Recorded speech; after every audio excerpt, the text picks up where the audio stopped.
In this video, I want to answer the question, what is a work breakdown structure, or WBS?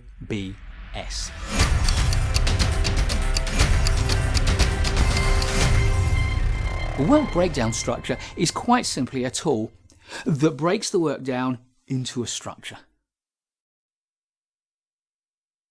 Let's say a little bit more about this though.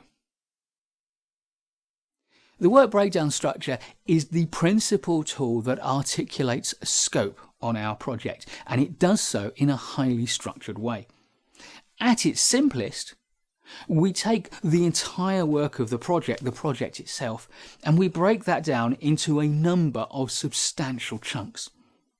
We then take each of those chunks of work and we further break it down into its principal components. And each of those principal components gets further broken down until we end up at the lowest level of the hierarchy with individual tasks or activities that the person who will carry them out recognizes as a single coherent task that they fully understand.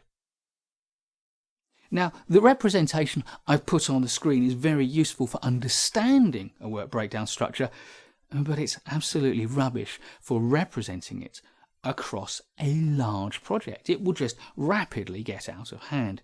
And so what we actually do is we number across the principal activities, and then for each thing that flows from those activities, we give it a sub-numbering system.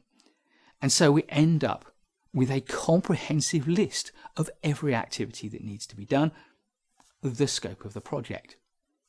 And the proper way to plan projects is to develop your work breakdown structure before you start thinking about dependencies and sequence, which will of course give you your network chart, or elapsed times for each of the tasks, which will allow you to draw up your Gantt chart. The best way to produce a simple work breakdown structure if you're working on a small project is with a word processor tool like Microsoft Word. If, on the other hand, you're working on a larger, more rigorous project, then you will no doubt have some form of project management software that will allow you to capture every activity, allocate unique reference numbers to them, and create your work breakdown structure as a preliminary step to producing your network chart, your critical path, and your Gantt chart. Tools such as Microsoft Project are designed to do this.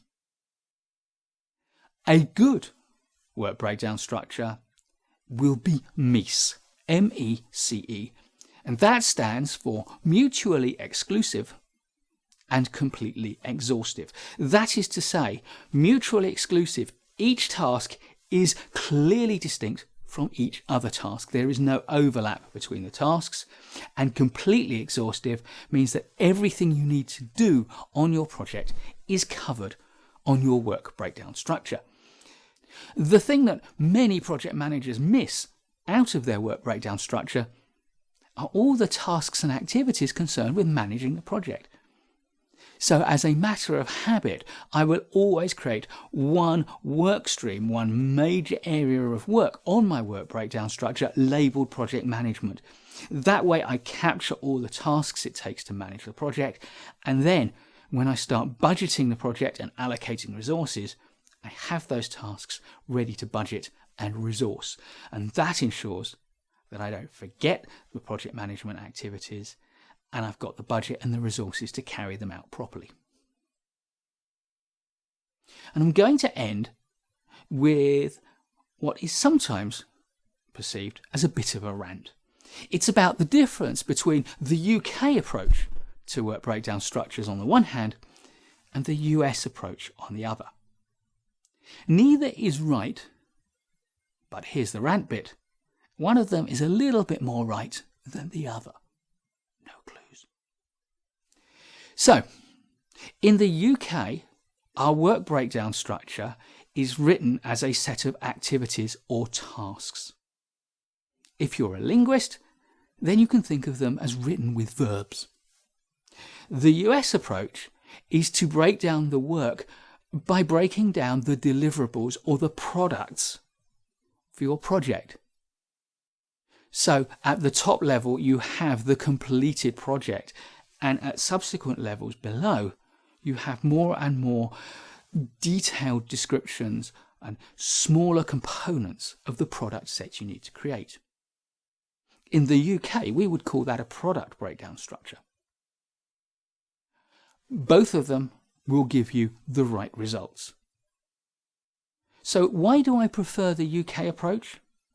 Well, because it's a work breakdown structure that breaks down the work. If you want a product breakdown structure, and oftentimes you will, then you can create a product breakdown structure in parallel. And because a Gantt chart and a network chart are about activities, to me, it makes more sense to develop a work breakdown structure in terms of activities or work. But whichever approach you choose to adopt, my tip is to adopt one approach and not to try to mix the two. That way lies madness. So a work breakdown structure is a simple, powerful tool that far too many project managers put to one side and don't apply. It's a tool that enables you to fully articulate your scope of work. If you've enjoyed this video, please give it a like. If you want to see more, please subscribe, and why not hit the notification bell to make sure you get notified whenever I post a new video.